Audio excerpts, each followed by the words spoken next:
Hi, Lee. Welcome to our show. Hello, Savannah. Welcome to our show.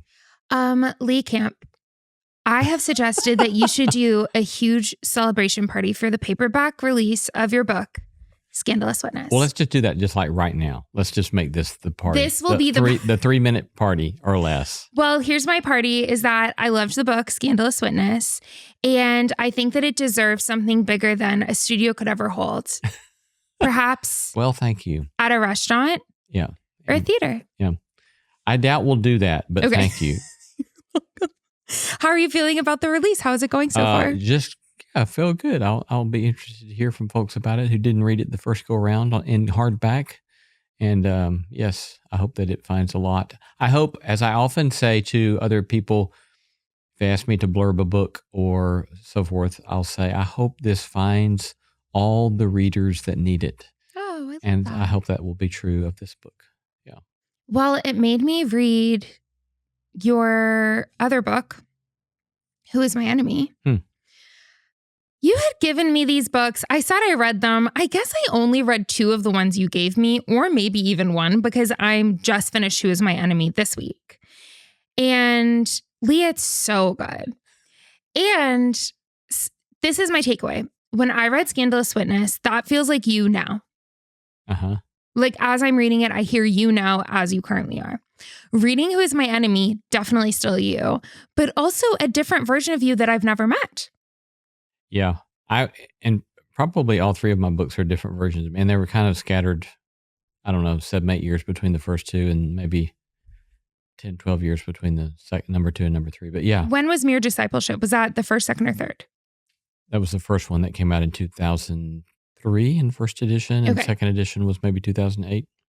And then Who's My Enemy? The subtitle is Questions American Christians Must Face About Islam and Themselves. Yes. Was right because in the preface you talk about Barack Obama saying that Osama bin Laden had been killed. Right. And that was in like 2012 or something like that. Yes, somewhere in there. And so that released around that era. Yeah. And then Scandalous Witness is the latest iteration of Lee Camp's mind. Yeah. Anyways, reading Who is My Enemy was really good. And I think it really made me appreciate you took some heat for that. You took some heat for those beliefs in pushing Christians to consider their phobia. And I kind of love that. That was, I tell that story in the first chapter of that book about this bizarre episode that happened that I was misrepresented by the local paper. And, religion is such big news in the Bible Belt. Mm-hmm. And so, there was a top fold front page story about this lecture that I did of all things, misrepresenting the lecture. By 8 o'clock, it was crazy. 8 o'clock that morning, it was crazy. I was, the local station had a call-in survey and found me stupid by a wide margin. And by 10, I was getting calls from Fox News and Detroit Talk Radio and starting to get called every name in the book. And it was just a very wild experience. But anyway, it led to a book and a grant to go study and visit with lots of wonderful people in the Middle East. And so, it was wonderful to get to write. Such a good read, Lee. Oh, thank you. And I think it was more vulnerable than the other 2. Interesting. You were very self-disclosing, I think in very good ways. Yeah. Yeah, I love that book, and it got the least number of readers, but I do love that book, and I wish that more people had read it. I'm going to go on a tear. Yeah. I'm going to go on a tear later this year, maybe on the Subtext. We'll do like a whole thing and I'll do an interview on that book too. And we can do some party for that as well. I hope you've been reading something else.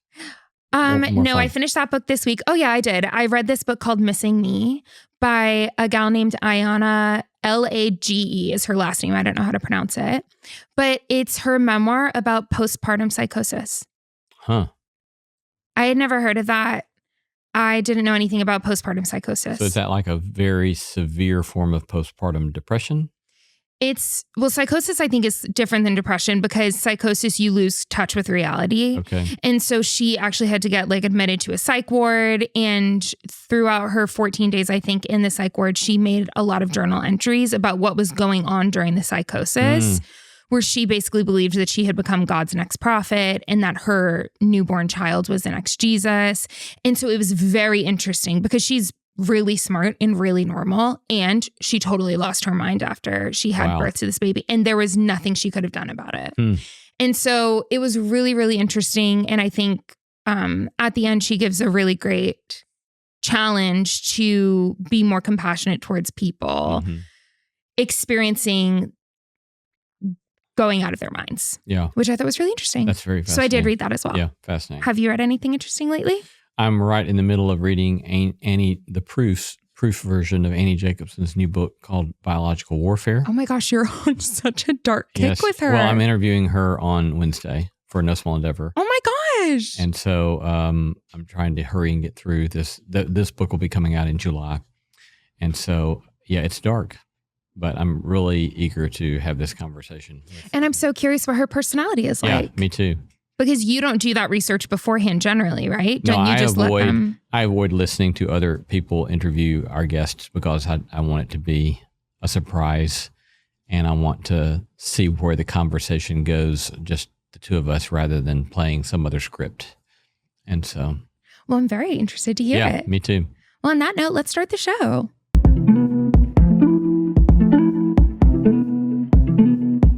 Welcome to the Subtext, where we go beneath the headlines and beyond the obvious. I'm Savannah Locke. I'm Lee C. Camp. If you like the show, here's your official permission to gas us up. Follow, rate, and drop a review wherever you're listening now. Give us 5 stars if you're feeling generous. We might even read it on the show. You can watch full episodes on YouTube and Spotify and stay connected on Instagram at The Subtext Show, at Savannah_Locke, and at Lee C. Camp. If you have thoughts or questions or hot takes, just send them our way in the DMs.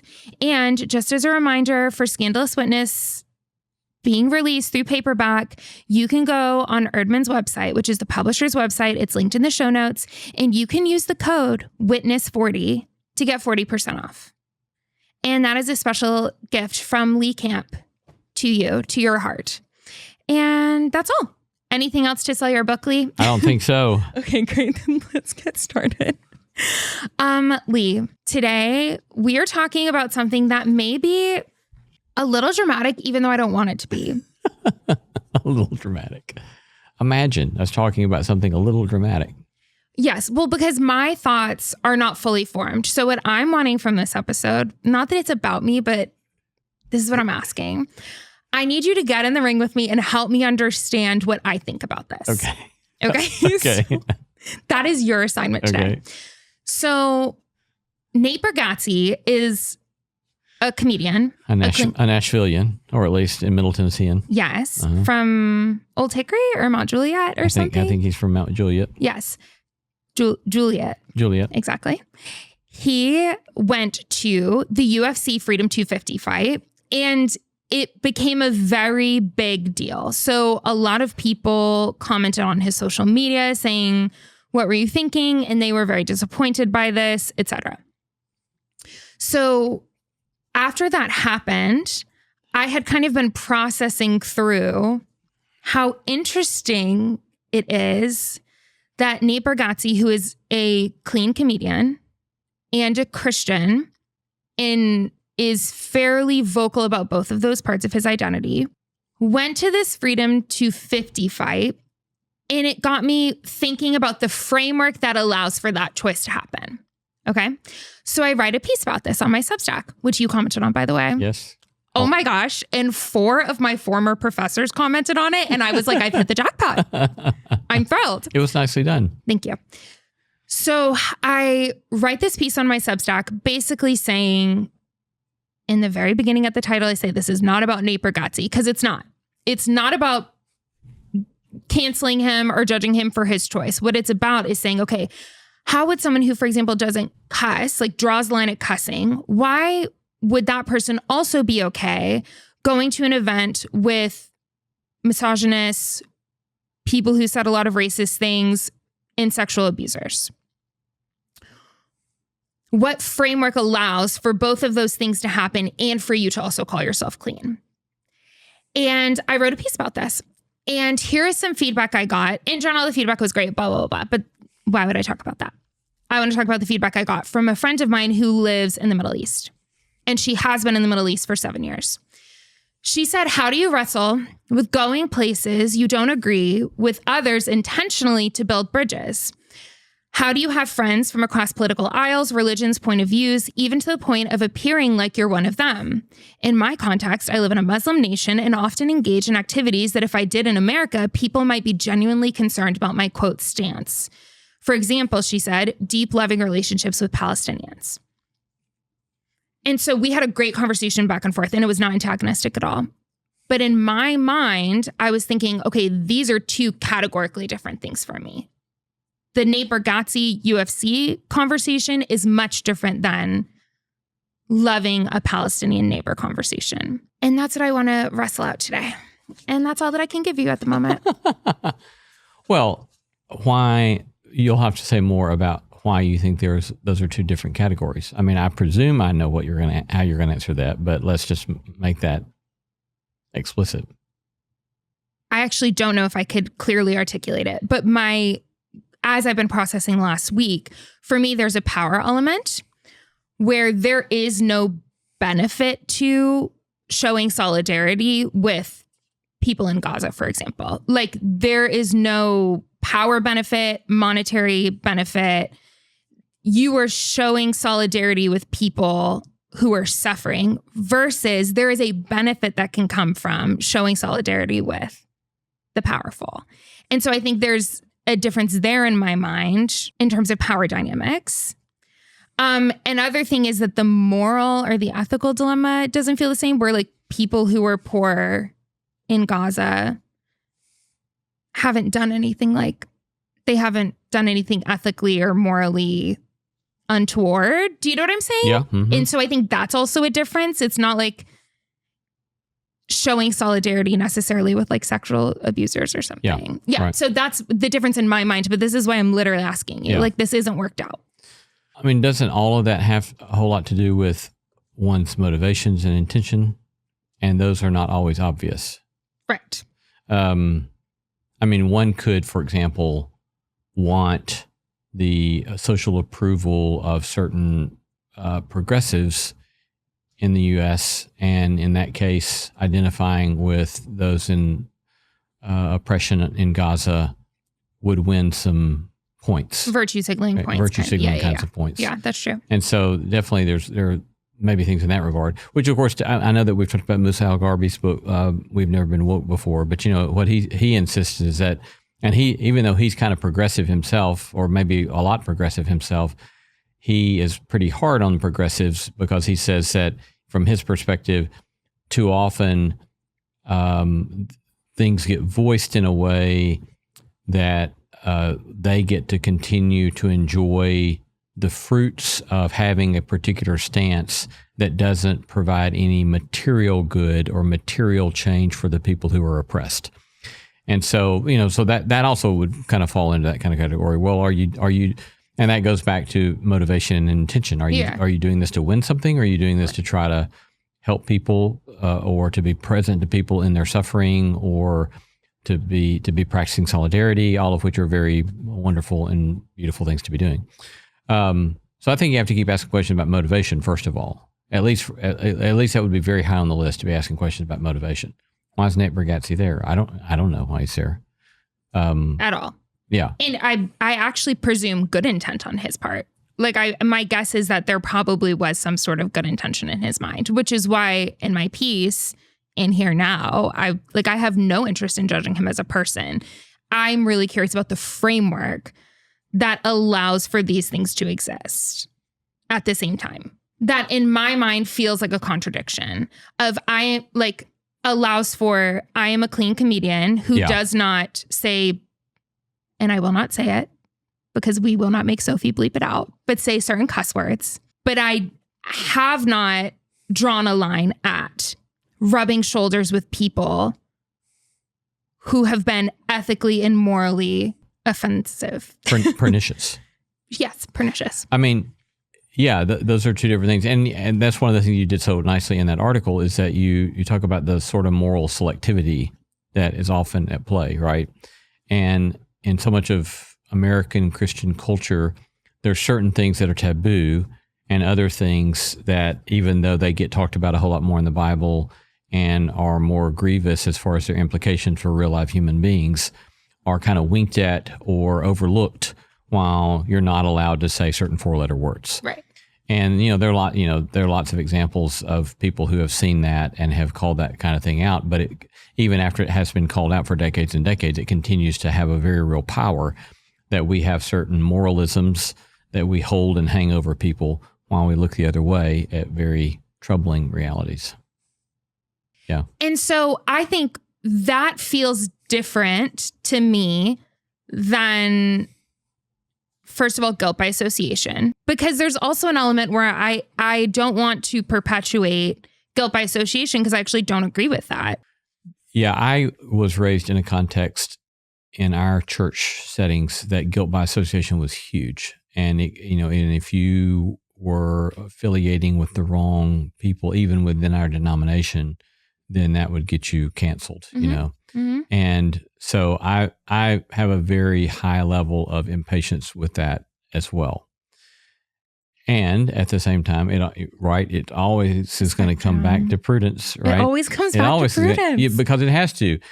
And because, prudence is always asking, as we've said ad nauseum, is asking about the best way to do the right thing. And so there are better and worse ways about how you're going to be present in public and be present to other people.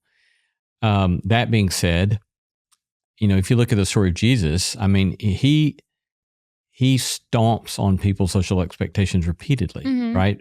But so he's, in our terms, he's affiliating with people on the far right, Mm-hmm. and he's affiliating with people on the far left. Mm-hmm. And he's affiliating with the imperialist pig, Mm-hmm. and he's affiliating with the violent zealot type. And so he gets a lot of heat for that. And he's also affiliating with the so-called sinners, and people who are unclean, and he ought not be, put in scare quotes, that he ought not be affiliating with. And he's doing this all the time. But one of the things you think about, for example, the Gospel of Luke, what happens in there is that as he does this sort of affiliation, he's embodying this sort of message that the grace of God and the kindness of God, it will continue to break down all of the categories that we have about who's in and who's out, who gets welcome to the table and who is not welcome at the table. And so he has a very clear agenda, or, as Luke is telling that story, there's a very clear agenda behind all of these things, very clear motivation, very clear purpose for all this is happening. That's obviously not self-centered. It's not an agenda for his own self-aggrandizement. It's an agenda to live out this realization about the nature of the grace of God. And that is necessarily going to lead you to potential grief and potential exclusion by various social powers at play.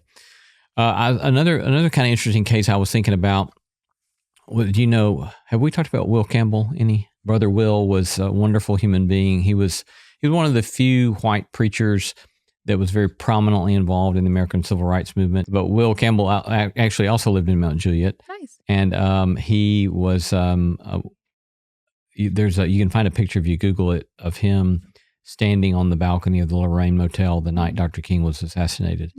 And so he was always in the middle of things, and he was a wonderful human being that I got to know some that I loved. But he tells this story, and his most famous book is one called Brother to a Dragonfly. And he gets pushed by this Jewish agnostic friend of his to boil down the gospel and give it to me in 10 words or less. He says, I can't give you the gospel in 10 words or less. He says, hey, give it to me in 10 words or less. That's a ruining the gospel. He said, come on, man, give it to me 10 words or less. And he says, okay, I've got it. And Will says, we're all bastards, but God loves us anyway. Nice. Yeah. And he said, I got it in 8 words, And so then sometime later, there's this horrific episode in Alabama where there's an young Episcopal priest and several activists that had been doing some voter rights registration work, I think it was, and they had been arrested and taken to jail, and they get out of jail, and they'd been released, and they stop at a store to get some soft drinks. And when they're coming out of the store, there's a deputy who's angry that they had gotten out of jail. walks up with a shotgun and he kills the Episcopal priest. And so Will hears news about that, and he's with this Jewish agnostic friend at the time, and he's just railing, about and so angry about what this deputy has done. And I think the deputy's last name is Coleman, and so he's talking about Coleman, racist, bigot, And finally, his Jewish agnostic friend says to him, "Hey, Will, what was that summary of the gospel that you had for me?" And Will was like really pissed, and he said, "Don't bring that up right now." And he said, "No, come on!" And he starts antagonizing him and pushing him. So let's hear it. What was it you said, Will? And he said, "You know what I said." And he said, "Well, say it out loud." He said, "No." And he said, "Yeah, say it out loud." He said, "I said we're all bastards, but God loves us anyway." And then he says, "Well, which one of those two bastards does God love the most? The Episcopal priest or that deputy Coleman that killed him? Which one of those two bastards does God love the most?" And that becomes a turning point in Will Campbell's life. Once he goes on and he says, "I realized I had become a liberal Constantinian. And then I realized that I hadn't tried to have any sort of presence to the people that I was actively objecting to in public." And so he then begins to try to befriend people who are in the Klan so that he can understand them and befriend them and challenge them and push them, right? And so then he starts getting a lot of heat for that because he's now is having dinner with Klansmen, to try to understand where they're coming from and to understand where the origins of their hate and so forth and so on. And so I think that sort of story or the gospel story, that's a very challenging way to frame up the possibilities of what's it mean and look like for us to show up in contexts that are going to make other people angry because we are in that context. And so there are places where we probably do need to be showing up that are going to disturb some people. But there are also some really bad reasons to show up in certain contexts that are also really problematic. Because again, I have no idea what anybody is doing at any given moment. Or why. So here's how this is probably the messiest that I'll be in any of our episodes so far, just because I don't feel prepared and I feel like I'm working it out in real time. But here's where that hits me is, first of all, I agree. And I think something that I put in my notes was about, I remember reading the story about Zacchaeus earlier this year and it hitting me how offensive that would be to a lot of me and my progressive friends, right? And I mean progressive, whatever, however you want to take that. Of how Jesus saw this person who was beholden to the empire in very horrible ways and treated all of his Jewish neighbors like trash and exploited them. And Jesus set him free. And Jesus befriended him and went to his house and all of that. And how that may feel offensive if placed into a modern context. I think the same thing with the Roman centurion soldier as well. So there are these examples where Jesus is not just showing solidarity just with the poor or the oppressed, but also with the oppressor. You see Jesus. And if I may just insert, please. He may not be showing solidarity to the oppressor. Yes. But he's showing up to the oppressor. Showing up. Agreed. In a way that treats them like human beings. And that treatment of them as human beings also calls Zacchaeus, for example, to fundamentally change and repent. Yeah. Which honestly, ironically, I always think about this too, growing up where, the people who we were taught to be afraid of. My youth pastors and regular pastors would say, Jesus always went to those people, but the prostitute always left changed. Or, the sinners always left changed. But that same lens wasn't ever put on people with power. So it wasn't what Jesus, with this moral selectivism, for example, maybe in today's modern context, it would be the drug addict, Jesus would be friends with them, but that drug addict would be changed and find freedom in Jesus or whatever. But would that ever be said about the CEO of a company who is exploiting their workers? No, because that lens wasn't ever being put on them in the first place, that it was critical. Do you know what I'm saying by that? Yeah, I think so. I think that even feels different to me. Yes, that Jesus did meet with Zacchaeus and the Roman centurion and they did change, but that's not how that is typically framed in our preaching or in our messaging around the gospel. Yeah, that Zacchaeus would have been much more akin to the social conservative with a great deal of wealth and a great deal of political power, and he's changing. And he is changing. Right. Yes, exactly. So that's there. But this is how this hits me around like, yes, Jesus for the oppressed, and yes, Jesus to change the oppressor. And I don't know if this is because of my schooling, because Black liberation theology alongside Anabaptist theology is kind of how I was trained in grad school. It was through both frameworks. It's kind of like been hammered into me, and I think in good ways, around like, but Jesus does show solidarity with the oppressed. And I think about like James Cone's, like the cross and the lynching tree, of like Jesus does, I want to say this loosely because maybe this is not exactly what I mean, but Jesus takes sides. And it's not at the expense of the humanity of anyone else, but Jesus does show solidarity with people who are oppressed. And I think that this is where this rubs up against me, is that like, yes to building bridges. And something I said back to this message, to the gal who was messaging me, and something I really do practice in my life, is I don't cut people out because of their religious or political beliefs in my life. I sincerely have everyone from every end of the spectrum, from extremely conservative MAGA Christianity to anarchists, genuinely all across the spectrum, friends with all of them. And I practice what I preach in that area.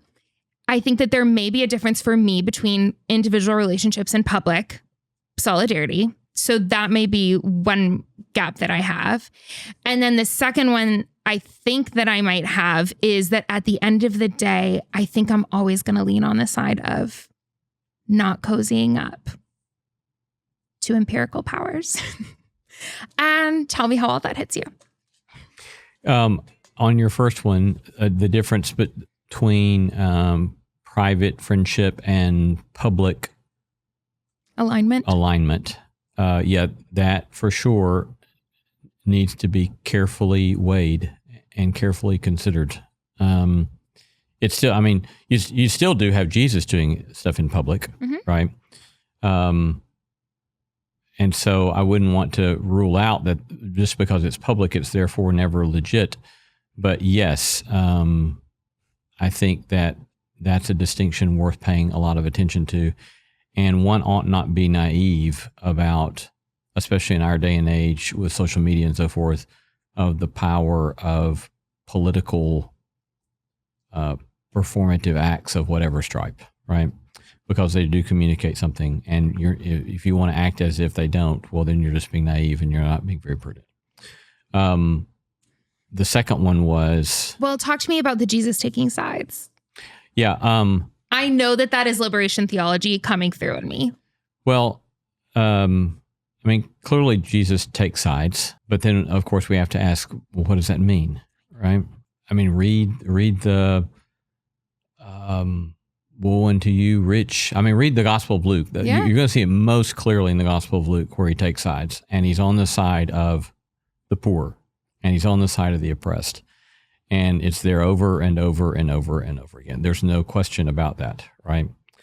And yet at the same time, even in the Gospel of Luke, he's still reaching out to the Zacchaeus, right? That's a Luke story. And he's reaching out to people all across the spectrum.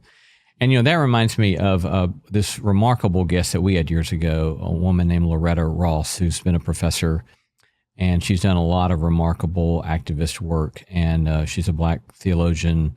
And she talked in that episode, that interview, about the work that she had done trying to help women who'd been sexually assaulted. She had been sexually assaulted herself.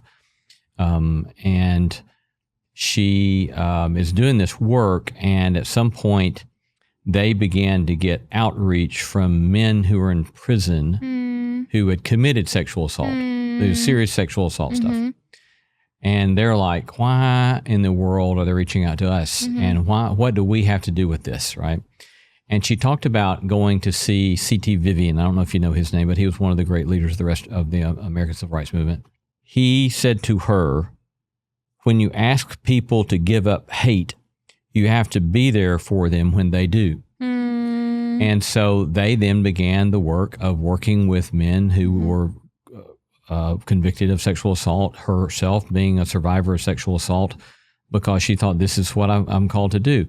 And so out of that kind of work, she developed this distinction between calling in and calling out, right? And so much of our culture is the calling out culture. And we're going to call somebody out for what they've done, and we're going to cancel them, and we're going to publicly shame them. And she said, that doesn't help anybody. It doesn't change anybody. And if you want to have some sort of sense of your own moralistic self-righteousness, and calling people out works really nicely for you. But if you want to be present to someone to try to help them change in a way that is on the side of the oppressed, that's on the side of the poor, that's on the side of the victimized, then calling out isn't going to do any good. Calling in can. And by calling in, what she means is you still seek to call people to accountability, but you do it in a way that they save face, they're not demeaned, they're not humiliated, and they have a conversation partner who's going to respect them and can move them from their hatred of whatever stripe towards some sort of redemptive realities. And so I found that distinction super helpful, right? It's that we get so caught up sometimes in wanting to demean and humiliate, but that doesn't help anything. But some sort of accountability with love can potentially change things in very beautiful ways. Which, dare I say, reminds me of a part of Scandalous Witness. I'm your best saleswoman ever. When you talk about the resurrection as a political act, and you talk about how the politic of it is basically saying, behold the way that the kingdom works. And not just the ending of the kingdom, but also the way of the kingdom. And for you, like what that's bringing up for me is calling in, which does have tension with woe to you, rich, the Jesus's passages in Matthew and Luke. I would just want to name that. Like with the prophetic tradition is a lot of calling out. But calling out under the umbrella of calling in is doing a Jesus-like thing in a Jesus-like way. I mean, yeah, there are definitely places where Jesus, Paul, they do the James, savage. They do, yeah. They can be savage sometimes, and I mean, I think that anybody that's paying attention to the way the world works, if at some point you don't just get really, really ticked off and launch into some of that kind of prophetic stuff, then you're just not really paying attention. And it can serve its purpose, but if that's our constant mode of communication, it gets really tiresome, and it just, I have a few people in my social media feed that I've just finally thought, no, I'm not with you anymore, because it's so constantly inflammatory. Yeah, and demeaning, and that's not where I want to go. It's not the kind of person I want to be. Yeah, I think about too, like John the Baptist, with him calling out Herod for his relationship with his wife or whatever. I guess it was, I can't remember exactly what had happened, but didn't he basically marry two different people, or did he get rid of his first wife and marry a second one? He had married his brother's wife. That's what happened. Yeah. And basically under like Jewish law, that was not the vibe. And so John the Baptist calls out Herod, and that's ultimately what got him beheaded, was because he was calling out what he saw as missing the mark of the way that God maybe wanted things to be, or the kingdom. And Jesus celebrated him for that, for not being a reed swayed by the wind. So then there's also this part of me that wants to say, like, there is this integrity that I really value of the prophetic position. Yeah. But then there's also, on the other hand, the relational dynamic piece, which is that you cannot beat people over the head with things and want them to change. And that always has to be done in love. And I think that that's where this tension is for me in the whole Freedom 250 conversation of like wanting to hold in one hand, like this is a wild framework that would not allow for you to cuss, but does allow for an attendance at an event like this. But also at the same time saying like, this isn't really about you. This is about all of us to assess where are we selectively moralistic, right? And where do we make exceptions in some ways, but not in others? Yes. Going between the prophetic and the loving. Right. Yeah. Yeah. Well, that one reason that I love scripture is that it's a big canon, right? It's got all sorts of stuff in there. And then the question becomes, when do you discern that one of these is more helpful than the other? And there are times at which the prophetic is desperately needed. And then there are other times where the more pastoral, gentle is desperately needed. And it's those who have wisdom that can discern when one is which that we especially need. Yeah. Well, I don't think we really solved. No, we didn't solve anything. But hopefully we at least... I got some clarity on my own thinking, though, a little bit. We'll summarize that for us. Right now? Yeah, as we go. I think one of my main takeaways is perhaps, first of all, the balance or the need to flow between the prophetic and the pastoral is real. And I'm comfortable with both of those tensions needing to exist. And I think for me, what I realize is what's set into place for me is that the individual relationships thing does not feel the same as public personas or public alignment. And I don't know if that's good or true or right, but that's what I realize is a different category for me of me having friendships across every spectrum and me showing up if Trump invited me to the White House tomorrow. Yeah. Like, what would allow me to stay in a relationship with people who would align with maybe everything from this administration versus what would prevent me from being able to go to the White House tomorrow if I was invited to an event. Yeah. So that's maybe what got clarified for me. Yeah. What about for you? What do you... On this roller coaster ride that we went on, that is my brain. I've had very interesting experiences in moments where I thought my speaking in the prophetic voice was what I was supposed to do. Mm-hmm. And I had some wild rides doing some of that. And then there are other times where I think that, and I'll also say that in some of my writing, I've often taken more of that kind of stance. No, I mean, all of your books are that way. Yeah. Yes. But then there are other places where in personal relationships or in certain pastoral contexts, I realize that's not going to help anybody if I'm that way, and I need to be this way in this context. And so I've learned some of that through hard experience. And sometimes I stepped over being in that kind of prophetic voice where maybe I should have been the other. Or I also think that it's possible to take a prophetic voice and not be an arrogant about it. Oh my God, I know. And there were times in which there's one particular moment where I did something in a given church context. I definitely was in the prophetic mode, and I said what was true. And I think I also said what was needed in that context. But I wish that I could have found a way to do it in a way that showed more respect for the pain that was present in the room than I was able to, right? And so I've had lots of experiences with that kind of stuff. And the last thing I'll say about it is that I also know that I oftentimes find myself asking the question, by leaning into this sort of pastoral voice or tone or space, am I selling myself out? And I think that that's a question I always have to be asking myself, that all of us have to be asking ourselves, right? Because who doesn't prefer to be liked? And who doesn't prefer for people to think that you're nice than to think that you're a prophetic?